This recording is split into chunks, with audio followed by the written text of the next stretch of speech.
약을 쓰지 않고도 초기 인지 장애를 되돌릴 수 있을까요? 결론부터 말씀드리겠습니다. 초기 단계에서 약물 없이 인지 기능을 호전시킬 수 있다고 근거를 갖춘 유일한 접근이 바로 인지 중재 치료입니다. 그 출발점은 치매가 결코 갑자기 오지 않는다는 사실입니다. 안녕하십니까? 오늘은 치매는 갑자기 오는 병이 아니다 라는 주제로 말씀드리려고 합니다. 흔히들 어느 날 갑자기 기억력이 떨어지면서 시작된다고 생각하시지만 실제로는 그렇지 않습니다. 기억력에 문제가 나타나기 10년에서 20년 전부터 뇌 속에서는 이미 변화가 시작되고 있습니다. 올해 2026년 미국 메이오 클리닉 연구팀이 대규모 연구가 알츠하이머병과 관련된 뇌의 변화가 정확히 언제부터 가속화되는지를 보여주었습니다. 그 결과는 명확합니다. 60세 전후부터 뇌의 여러 지표들이 빠르게 움직이기 시작한다는 것입니다. 오늘은 이 연구 결과를 바탕으로 왜 60대가 알츠하이머 조기 진단의 결정적 시기인지, 압구정인지 신경과는 이 시기에 어떤 검사와 치료를 제공하는지 차근차근 설명드리겠습니다. 이 슬라이드의 핵심 메시지는 분명합니다. 기억력 저하는 알츠하이머병의 시작이 아니라 결과입니다. 뇌의 변화는 훨씬 먼저 시작되고 있습니다. 기억력에 문제가 나타나기 10년에서 20년 전부터 뇌 속에서는 세 가지 변화가 동시에 진행됩니다.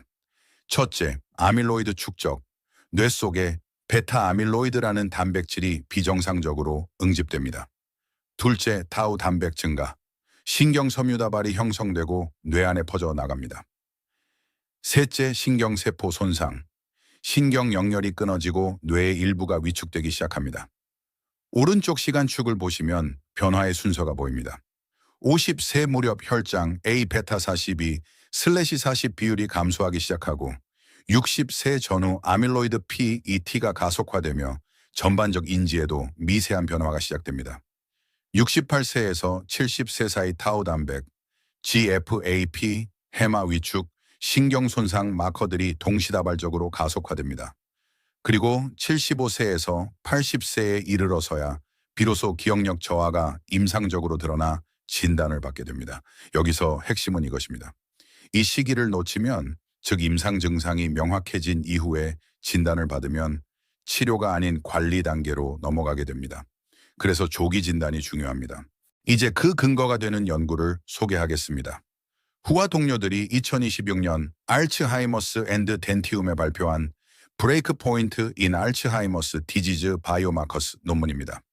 이 연구가 특별한 이유는 지역사회 기반 코호트라는 점입니다. 보통 알츠하이머 연구는 병원에 오신 환자들을 대상으로 하기 때문에 편향이 있을 수 있습니다. 이 연구는 미국 미네소타주 올름스티드 카운티 지역 주민 2082명을 무작위로 선정해서, 즉 일반 인구를 대표하는 표본으로 분석했습니다. 분석한 바이오마커는 총 8가지입니다. 혈액에서 측정한 A베타42/40, P타우 181, GFAP, NFL 4가지, 그리고 영상으로 측정한 아밀로이드 PET, 타우 PET, 해마 용적, 그리고 전반 인지기능 점수입니다. 연구 방법의 핵심은 변곡점 브레이크 포인트, 분석입니다. 이것은 나이에 따라 바이오마커가 변하는 기울기가 갑자기 가팔라지는 시점을 통계적으로 찾아내는 방법입니다. 이것이 중요한 이유는 몇 살부터 검사를 시작해야 가장 의미 있는 정보를 얻을 수 있는가 라는 매우 실용적인 질문에 답을 주기 때문입니다. 결론을 먼저 말씀드리면, 여러 바이오마커의 병옥점이 60대 후반에서 70대 초반에 집중되어 있었습니다. 다시 말해 이 시기가 알츠하이머 검진과 예방 개입의 결정적 시점이라는 뜻입니다. 이 그래프는 논문의 피겨 1입니다.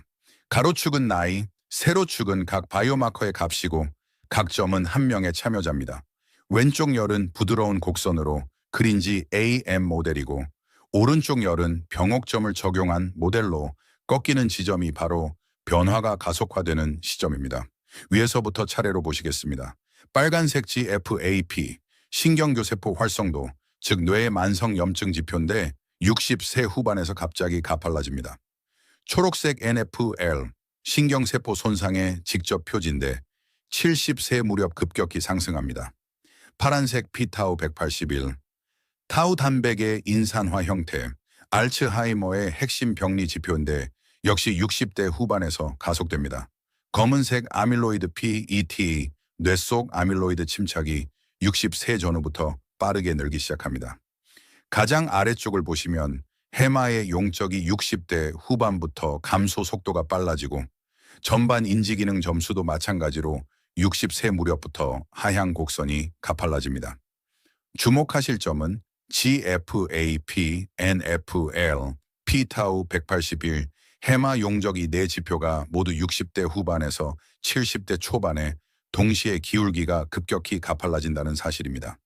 이것은 이 시기가 단순한 노화가 아니라 질병 과정의 가속화 시기라는 것을 의미합니다. 이 슬라이드의 피겨2는 가장 직관적입니다. 각 바이오마커가 가속화되기 시작하는 나이를 점과 실내 구간으로 표시한 그림입니다. 오른쪽 표를 보시면 핵심 병옥점이 정리되어 있습니다. 전반 인지기능 59.8세, 95% 실내 구간 55, 세부터 66세까지. 가장 이른 시점 아밀로이드 PET 62.3세, 뇌의 아밀로이드 침착 가속, 혈장 P타우 181, 67.2세, 타우 병리의 가속, 혈장 GFAP 68.1세, 해마 용적, 68.1세, 같은 시점 혈장 NF, L 70.7세, 신경 손상 가속, 혈장 P타우 217, 72.6세, 보다 특이적인 타우 지표, 여기서 한 가지 매우 중요한 발견이 있습니다. 9개 바이오마커 중 7개의 병옥점이 약 60세에서 72세 사이의 좁은 시간대에 집중되어 있다는 사실입니다.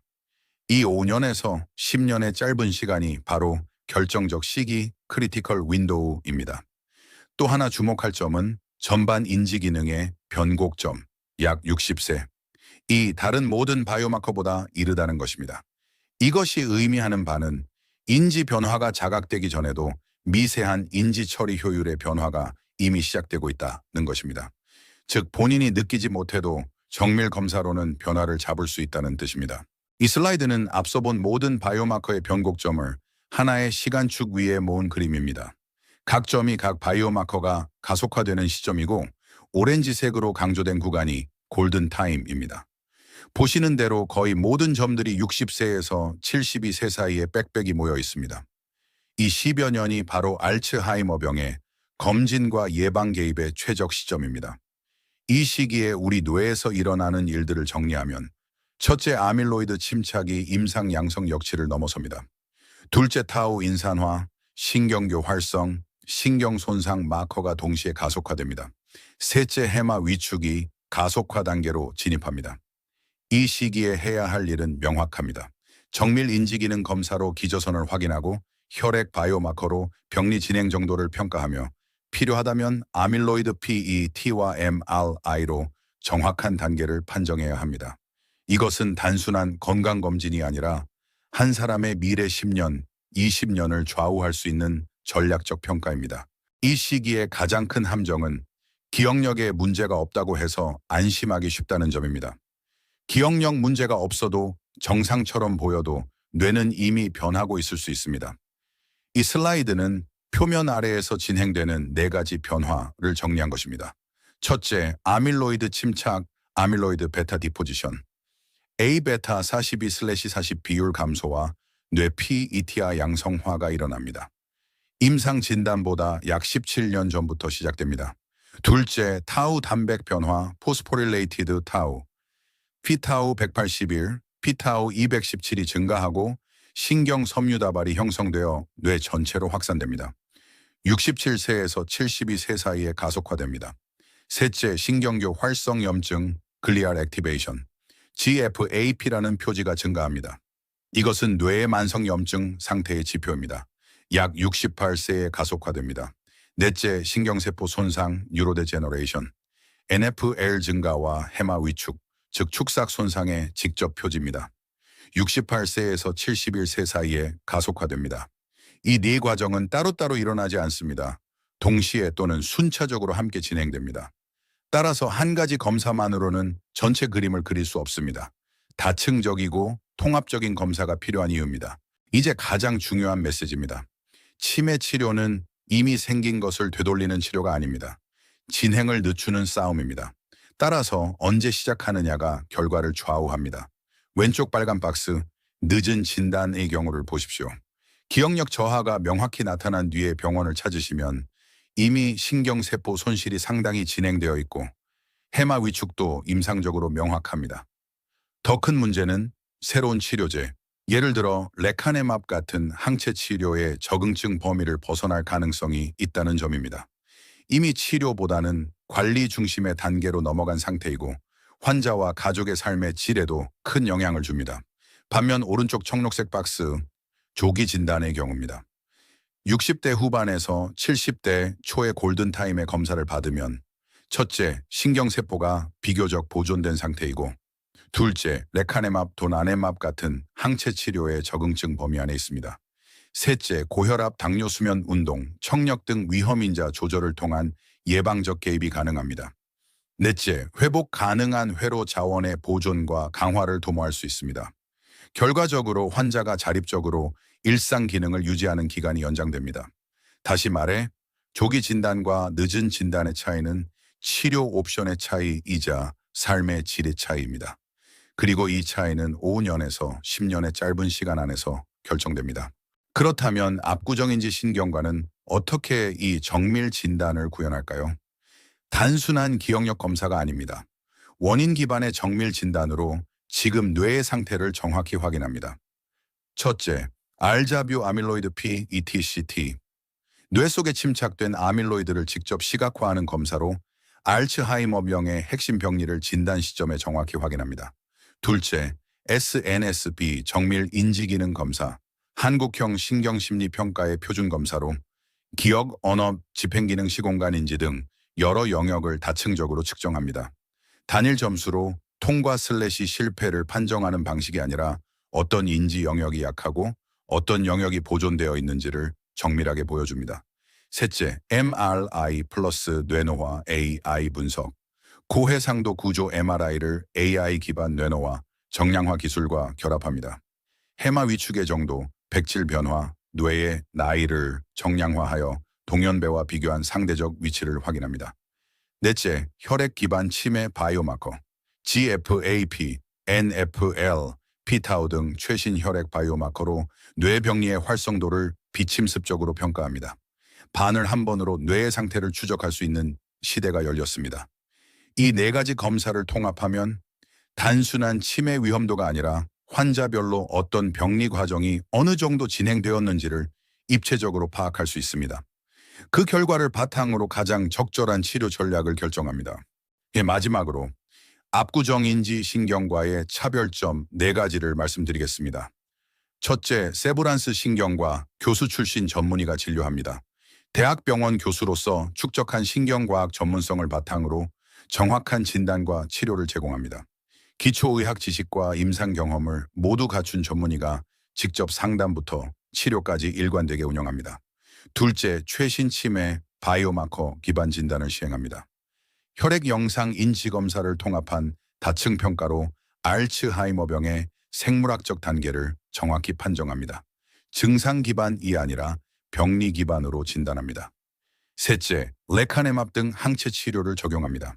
적응증에 부합하는 환자에게는 안전하게 항체 치료를 운영하고 환자별 위험인자와 동반 질환을 고려한 맞춤 치료 전략을 수립합니다. 넷째, 첨단 재생 의료법 기반 세포 보조 치료 프로그램을 제공합니다. 자가혈 유래 세포 보조 치료를 통해 인지 회복을 위한 보완적 접근을 제공합니다. 기존 약물 치료에 더해 회복을 도와줄 수 있는 다층적 옵션을 함께 운영합니다. 이 4가지 차별점은 결국 한 가지로 수렴됩니다. 정확한 진단부터 맞춤 치료까지 한 곳에서 일관되게 받으실 수 있다는 점입니다. 마지막 슬라이드의 핵심 메시지는 단 하나입니다. 이상 없겠지가 아니라 확인해 보는 것이 시작입니다. 오늘 말씀드린 내용을 3줄로 정리합니다. 첫째, 기억력 문제가 없어도 뇌의 변화는 이미 진행되고 있을 수 있습니다. 둘째, 60대에서 70대 초반은 단순 노화가 아닌 확인이 필요한 결정적 시기입니다. 셋째, 정확한 진단이 곧 정확한 치료의 시작입니다. 알츠하이머병은 운명이 아닙니다. 분명히 늦추고 관리할 수 있는 병입니다. 다만 그것이 가능한 시점이 정해져 있을 뿐입니다.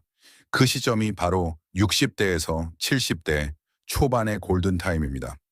본인 또는 가족이 60세를 넘으셨다면 또는 가족력이 있다면 한 번쯤은 정밀 뇌건강 검사를 통해 지금 뇌의 상태를 확인해 보시기를 권해드립니다. 압구정인지 신경과는 그 시작을 함께 하겠습니다. 경청해 주셔서 감사합니다.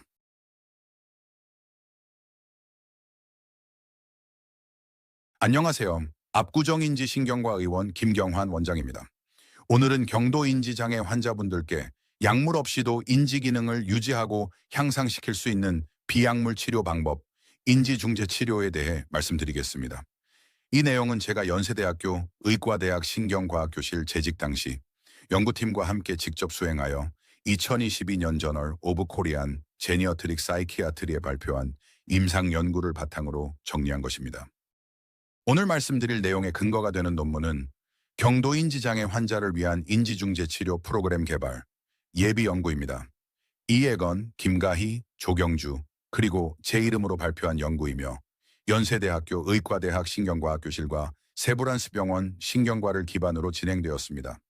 이 연구는 단순한 설문조사가 아니라 인지기능 검사 정서, 검사노에, 산소포화도 검사를 모두 시행하고 15주 전후의 변화를 통계적으로 분석한 임상시험입니다. 약물 없이도 인지기능을 유지하고 개선할 수 있는 가능성을 객관적으로 보여준 의미 있는 연구라고 말씀드릴 수 있습니다. 경도인지장애, 영어로 MC, 아이밀드, 코그니티브 임페어먼트는 아직 치매는 아니지만 기억력, 주의력, 언어 능력의 저하가 본인뿐 아니라 객관적인 검사로도 확인되는 단계입니다. 정상 노화와 치매의 중간 단계라고 이해하시면 됩니다. 특히 기억성 MCI는 알츠하이머병의 전 단계로 여겨지기 때문에 이 시기에 어떻게 대처하느냐가 매우 중요합니다. MCI 단계는 아직 신경가소성이 비교적 보존되어 있는 시기, 즉 골든타임입니다. 이 시기를 그냥 지나치지 마시고 정확한 진단과 함께 적극적인 인지중재 치료를 시작하시는 것이 치매로의 진행을 지연시키는 가장 현실적인 방법입니다. 본 연구에는 2021년 1월부터 8월까지 세브란스 병원 신경과를 방문하신 환자분들 중 28명이 자발적으로 참여를 신청해 주셨습니다. 이 중 페테르센이 제시한 MCI 진단 기준에 부합하는 24명을 선정하였고 무작위 컴퓨터 추첨으로 실험군과 대조군에 배정하였습니다. 15주 동안 건강상의 이유, 교통사고, 입원 등으로 인한 탈락자와 학력 동질성을 위한 제외 인원을 정리하여 최종 통계 분석에는 실험군 10명, 대조군 6명, 총 16명이 포함되었습니다.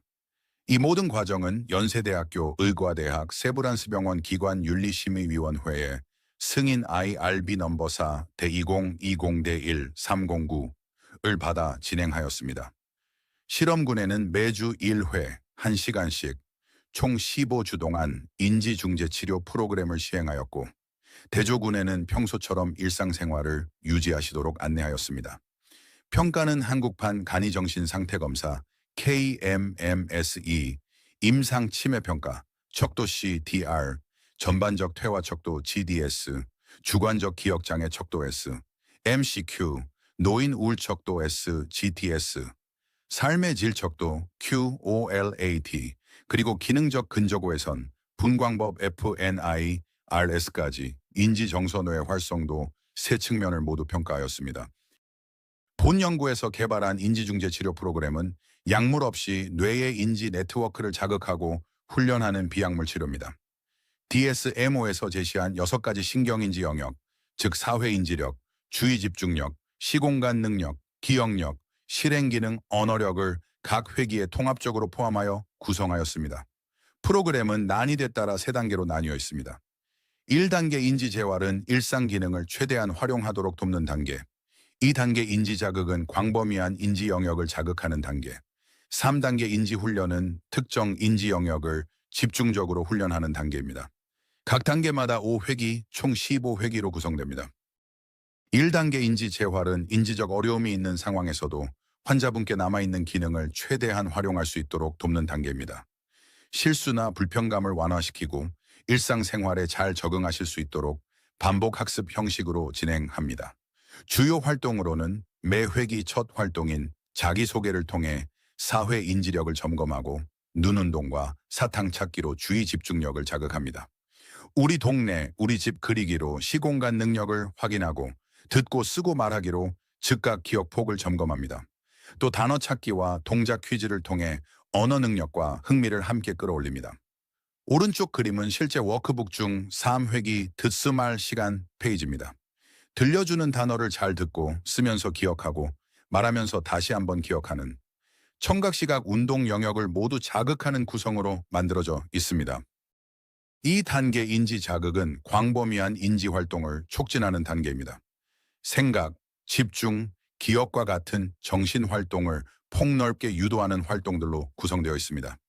구체적으로는 특정 단어가 나올 때 정해진 행동을 하도록 하는 선택적 주의력 훈련, 악기 조립과 모션 따라하기를 통한 시공간 능력 활동, 같은 그림 카드 찾기, 게임을 통한 최신 기억력 자극이 포함됩니다. 또한 이야기를 듣고 질문에 답하기, 다른 숫자 게임을 통해 작업 기억과 인지적 유연성을 키우고 단어 연상과 스피드 퀴즈로 표현성 언어를 촉진합니다. 1단계가 잔존 기능 활용에 초점을 맞춘다면 2단계는 인지 네트워크 전반을 폭넓게 흔들어 깨우는 단계라고 이해하시면 좋겠습니다. 3단계 인지 훈련은 특정 인지 영역을 집중적으로 훈련시키는 가장 난이도가 높은 단계입니다. 기억력, 주의력, 정보 처리 능력, 추론 능력, 문제 해결 능력 등을 직접적으로 끌어올리는 것이 목표입니다.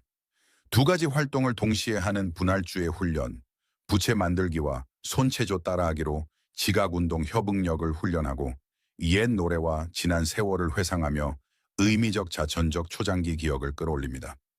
보드게임과 취향올림픽으로 의사결정과 사회인지를 자극하고 마지막 회기에는 속담 퀴즈와 3, 4행시 만들기로 언어의 문법과 구문 능력을 훈련합니다. 오른쪽 그림은 실제 워크북의 14회기 우리 제법 잘 맞아요 페이지입니다. 그날의 날씨를 적는 것에서 시작해 옆 사람의 기분을 읽고 팀을 짜고 주사위와 문제풀이가 결합된 보드게임으로 진행됩니다. 단순한 활동지가 아니라 6가지 인지 영역을 자연스럽게 통합하도록 설계된 도구입니다. 왼쪽 그래프는 논문 피겨2에 실린 결과로 15주 전후 인지 영역별 점수 변화율을 보여줍니다. 파란색 선이 인지 중재 치료를 받은 실험군, 주황색 선이 대조군입니다. 가장 주목할 변화는 KMMS 이 총점입니다. 실험군은 24.0점에서 25.5점으로 향상되었고 이 변화는 통계적으로 유의했습니다. P는 0.03. 반면 대조군은 23.5점에서 21.8점으로 감소했습니다. 즉 같은 15주 동안 치료를 받은 분은 인지 기능이 좋아지고 받지 않은 분은 오히려 떨어진 것입니다. 또 하나 인상적인 결과는 주의 집중력 영역입니다. 대조군에서는 주의 집중력 점수가 4.0에서 2.5로 통계적으로 유의하게 감소했습니다. P는 0.02. 반면 실험군에서는 46%에서 94%로 큰 폭으로 향상되는 경향을 보였습니다. 정리하면 단순히 지켜보는 것만으로는 MCI 환자분의 주의 집중 영역이 오히려 떨어질 수 있다는 점, 그리고 체계적인 인지 중재 치료가 인지 기능 유지와 개선에 실제 효과가 있다는 점, 두 가지를 객관적으로 확인한 결과입니다. 본 연구에서는 인지 점수 변화만 본 것이 아닙니다. 휴대용 기능적 근적외선 분광기 FNIRS, NIRSIT, 오벨레브를 이용해 언어 유창성 검사 VFTA를 수행하는 동안 전전두엽 산소 포화도가 어떻게 변화하는지도 함께 측정했습니다. 왼쪽 그림은 논문 피겨3입니다. 빨간 점선 박스, 두 곳이 통계적으로 유의한 영역입니다. 첫째, 우측 배우의 측 전전두엽 DLPFC 아래서는 실험군의 활성이 대조군보다 유의하게 높게 나타났습니다. P는 0.029. DLPFC는 주의력, 실행기능, 언어적 사고와 가장 밀접한 영역으로 인지중재 치료가 실제 뇌 기능을 활성화시키는 것과 연관됨을 시사합니다. 둘째, 우측 안화전두엽 OFCR에서는 실험군 활성이 대조군보다 유의하게 낮았습니다. P는 0.001. 같은 과제를 더 효율적으로 처리할 때 활성도가 오히려 낮아지는 현상으로 뇌가 같은 일을 덜 힘들게 해낼 수 있게 되었다. 의미로 해석할 수 있습니다. 물론 이 연구는 16명의 예비 연구이므로 더 큰 표본을 대상으로 한 후속 연구가 필요합니다. 그러나 인지점수 변화와 뇌 활성도 변화가 일관된 방향으로 나타났다는 점은 매우 의미 있는 결과입니다. 오늘 말씀드린 내용을 정리하겠습니다. 첫째, 경도 인지 장애는 정상 노화와 치매 사이에 중요한 골든타임입니다. 신경 가소성이 비교적 보존되어 있고 인지 예비력을 강화할 수 있는 시기입니다. 둘째, 본 연구에서 보여드린 것처럼 체계적으로 설계된 인지중재 치료는 인지 기능을 유지하고 개선시킬 수 있을 뿐 아니라 뇌 활성화의 변화로도 확인됩니다. 셋째, 인지중재 치료는 약물 치료의 대체가 아니라 약물 치료와 함께 가야 하는 중요한 보완 전략입니다.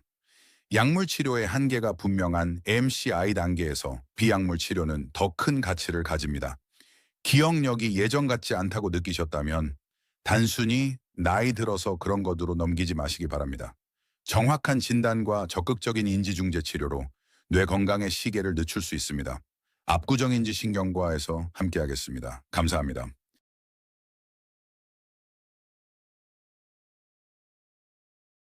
안녕하십니까? 오늘은 2026년 5월 네이처 리뷰스 뉴로로지에 게재된 듀젤과 크루츠의 종설 논문을 바탕으로 알츠하이머병에서 일화 기억을 유지하고 회복시키기 위한 회로 활용 시야 서킷 유틸라이제이션 CU 프레임워크를 소개하겠습니다. 항아밀로이드 항체 치료가 등장한 지금 우리는 단지 진행을 늦추는 데 그치지 않고 이미 손상된 기억 회로의 기능을 부분적으로 되찾기 위한 보완 전략을 함께 모색해야 할 시점입니다. 본 자료는 압구정인지 신경과의 임상 적용 방향까지 함께 다루도록 구성되었습니다. 강의증 레켄비 도나레맙 항암이란 표현은 항체 치료의 약어입니다. 이화기억 에피소딕 메모리. 장애는 알츠하이머병의 가장 이른 핵심 증상이며 환자의 자립과 삶의 질에 직접적인 영향을 줍니다.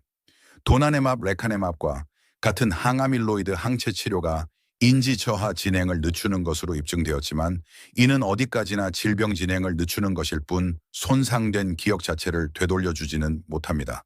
통계적으로도 알츠하이머병 환자의 약 80%가 기억상실형 암네스틱 AD이며 60에서 80세의 A베타 양성 비치매군에서도 17%에서 22%가 이미 측두엽에 비정상적인 타우 축적을 보입니다.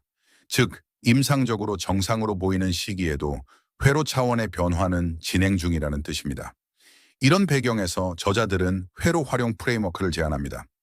AD의 일화기억 장애가 단순히 신경세포가 영구히 죽어서 생기는 것만이 아니라 살아있는 신경 회로가 비효율적으로 사용되기 때문이라는 관점입니다.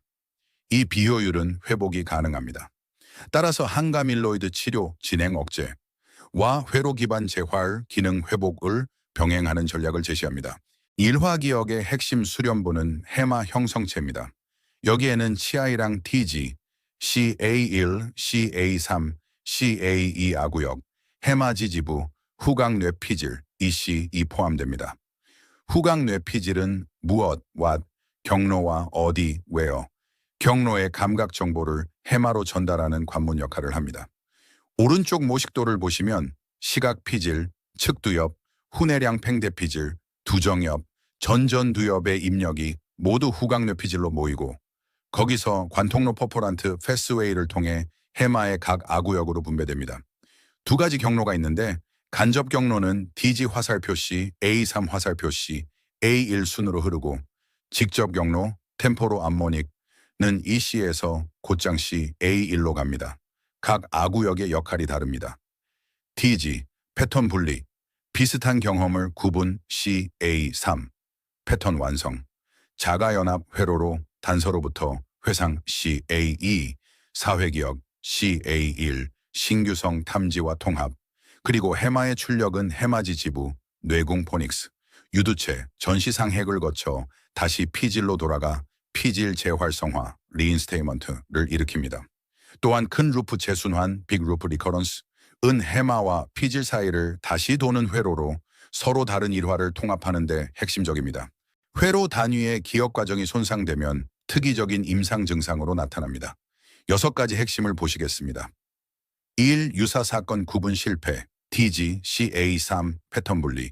기억 혼동, 허위 기억으로 나타납니다. 어제 마트에서 만났을 때 그 얘기했지 같은 혼동입니다.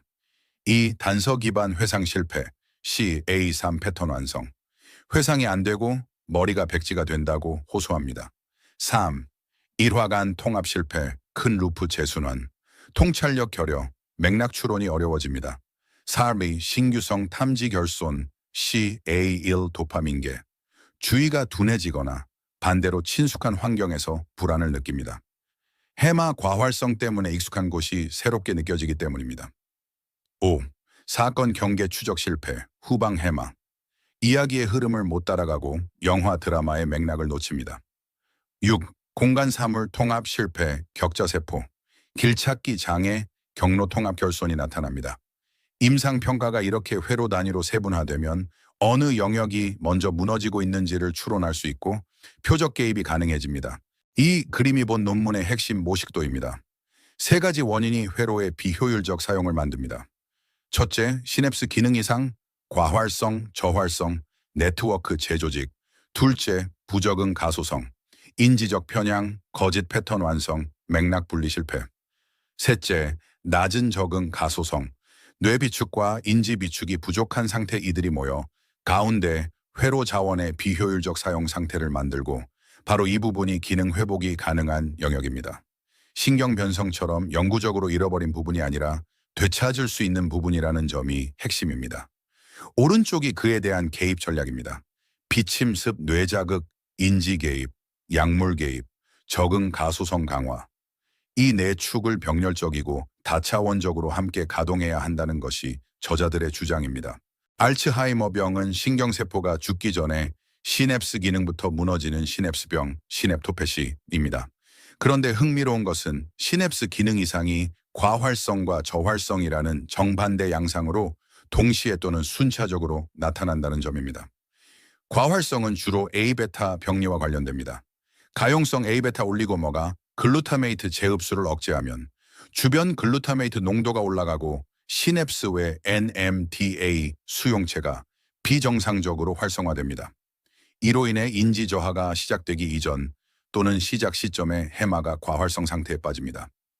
임상적으로는 친숙한 환경이 새롭게 느껴지는 불안, 패턴 분리 실패로 인한 거짓 기억이 늘어납니다.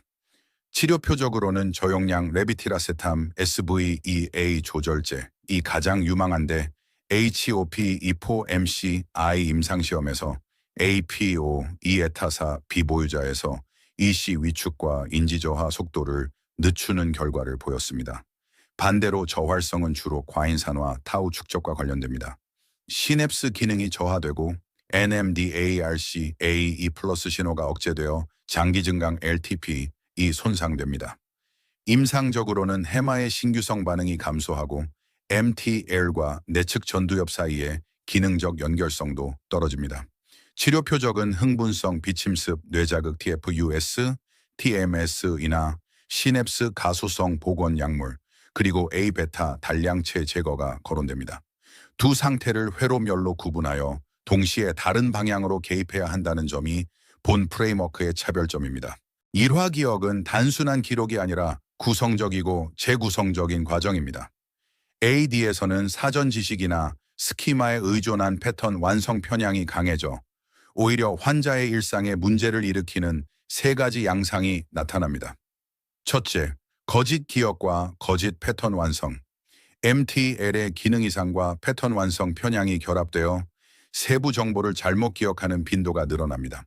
흥미롭게도 알츠하이머병에서 망상 형성과의 연관성이 보고되어 있어 단순한 잊어버림을 넘어 임상적 문제를 일으킵니다. 개입은 억제성 뇌자극과 사전 지식 활용 시 신중한 조정입니다. 둘째, 친숙 환경의 신규성 노이즈. 해마 과활성이 도파민계를 과자극하여 익숙한 장소가 새롭게 느껴지고 그것이 불안과 공포로 이어집니다. 왜 이 집이 낯설게 느껴지죠?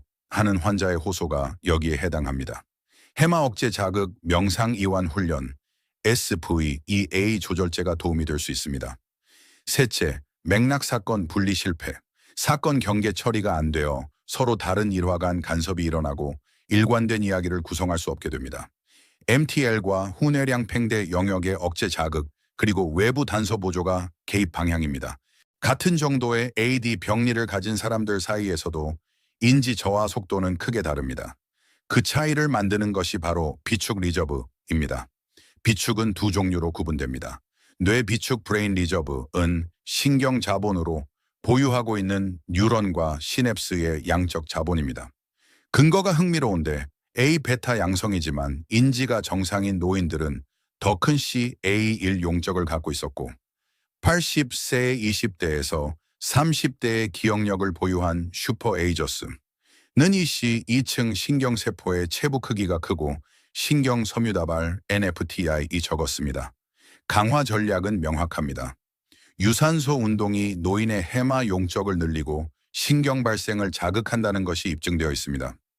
시냅스 가소성 복원 약물도 개발 중이며 안전성이 확보된 기존 약물의 재포지셔닝도 활발히 진행되고 있습니다. 인지 비축 코그니티브 리저브는 다릅니다. 적응적 인지 재조직으로 세 가지 속성이 있습니다. 손상된 네트워크 대신 대체 네트워크를 쓰는 보상, 손상된 네트워크를 최적화하는 유연성, 그리고 부담 자체를 줄이는 효율성입니다. 교육 수준이 인지 비축이 대표적 대용 지표이고 의미기억 네이밍, 이 조기 암네스틱 AT에서 비교적 보존되는 점, 좌측 전두 허브의 연결성이 타우의 영향을 완충한다는 점이 근거입니다. 강화 전략으로는 사전 지식 스키마 기반 환경 보조, AI 기반 보조도구 포함, 자세 균형 보행, 전정 기능 같은 신체 단서 훈련, 다감각 통합 식별 훈련을 권장합니다. 표적별로 개입 전략을 표로 정리했습니다. 각 행은 회로 단위의 기능 이상이고 열은 행동인지 훈련, 뇌자극, 약물 세 가지 모달리티입니다. 핵심 메시지는 명확합니다. 단일 개입이 아니라 회로별로 모달리티를 조합해야 합니다. 예를 들어 공간 부호화 노이즈가 두드러지는 환자라면 전정균형, 보행훈련과 함께 후각 뇌피질 기저핵 자극, 그리고 콜린 도파민 노르에피네프린 조절을 함께 고려할 수 있습니다. 자극 유발 과활성이 두드러지는 환자에게는 저용량 레비티라세탐 SVEA 조절제, 이 약물적 핵심이 됩니다. 임상시험 근거가 가장 강한 약물입니다. 하단의 박스를 보시면 비침습 뇌자극의 신기술, 저강도 경두계 집속 초음파 TFU-S와 집속 경두계 전기자극이 측두엽 심부까지 센티미터 이하의 정밀도로 도달할 수 있게 되었습니다. 2025년 10월 기준 TFUS만 9건, 전기자극은 15건 이상의 임상시험이 클리니컬 트라이얼스.gov에 등록되어 있습니다. 빠른 임상 적용이 예상되는 영역입니다. 치료적 접근을 세 기둥으로 정리했습니다. 첫 번째 기둥, 비침습 뇌자극, 저강도 집속 초음파 TFUS만은 측두엽 같은 심부 영역까지 정밀하게 자극할 수 있고 자극 효과가 60분 이상 지속되는 것이 큰 장점입니다. TMS, TACS, TTCS는 경두계 자극으로 흥분성과 억제성 모두 가능합니다. 용도는 회로 상태에 따라 다른데 저활성 회로 이시, MTL은 흥분 자극으로, 과활성 회로 해마, 후뇌량 팽대는 억제 자극으로 표적화합니다. 두 번째 기둥, 약물적 개입, SV2A 조절제인 AGB 101의 HOP24 MCI 임상시험은 APOE 에타사 비보유자에서 이씨 위축과 인지저하 진행을 둔화시켰습니다. 블라카메신은 무스카린 시그마 1 수용체를 활성화하여 세포 항상성을 복원합니다. 또한 안전성이 확보된 기존 약물의 재포지셔닝도 시냅스 기능 이상을 표적화하는 합리적 전략으로 부상하고 있습니다. 세 번째 기둥, 생활습관 운동. 유산소 운동이 노인의 해마 용적을 증가시키고 MTL 구조와의 재배선을 촉진한다는 근거는 이미 확립되어 있습니다. 다감각인지 훈련, 그리고 보행 균형 자세 전정 기능 같은 신체 단서 훈련도 공간 인지와 일화기억을 지원하는 데 중요한 역할을 합니다. 이 모든 연구 결과를 실제 진료 흐름으로 옮기는 단계입니다.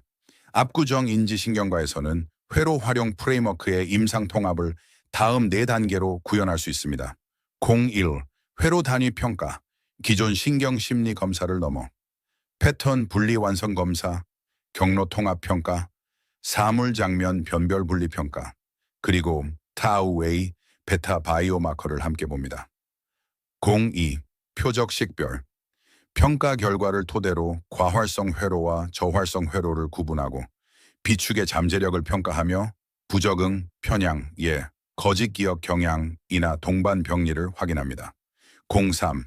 맞춤 개입, SV2A 조절제, 과활성, 비침습 뇌자극, 다감각 신체 단서 훈련, 유산소 운동과 인지 자극을 환자별로 조합합니다. 04. 추적 재평가, 기억 회로멸 정량 추적, fMRI/EEG 활성 변화 모니터링, 환자 보호자의 일상 기능 평가를 통해 프로토콜을 지속적으로 조정합니다. 즉, 환자 맞춤형 회로 기반 케어입니다. 항암밀로이드 치료로 병리 진행을 늦추는 동시에 잔존 회로의 기능을 극대화하는 병행 전략입니다. 마지막으로 4가지 핵심 메시지로 정리하겠습니다. 첫째, AD의 일화기억 장애는 단지 영구적인 신경소실 때문만이 아니라 회로의 비효율적 사용에서도 비롯됩니다. 후자는 회복이 가능합니다. 둘째, 과활성, 저활성, 시냅스 기능 이상, 부적응 가소성, 그리고 비축 부족을 각각의 회로에서 동시에 병렬적으로 표적화해야 합니다. 셋째, 도나네맙, 레카네맙 등 항암밀로이드 치료가 진행을 늦추는 동안 회로 기반 재활이 잔존 기능을 극대화합니다. 둘은 경쟁 관계가 아니라 병행 전략입니다. 넷째, 회로 단위 평가는 매우 초기 A, D 표현형을 확립하고 질병 진행을 정밀하게 모니터링하는 데에도 길을 열어줍니다. 압구정인지 신경과는 이러한 회로 기반 관점을 일상 진료에 통합하여 환자분들이 일화 기억에 의미 있는 부분을 유지하고 부분적으로 되찾을 수 있도록 돕는 것을 목표로 합니다. 경청해 주셔서 감사합니다.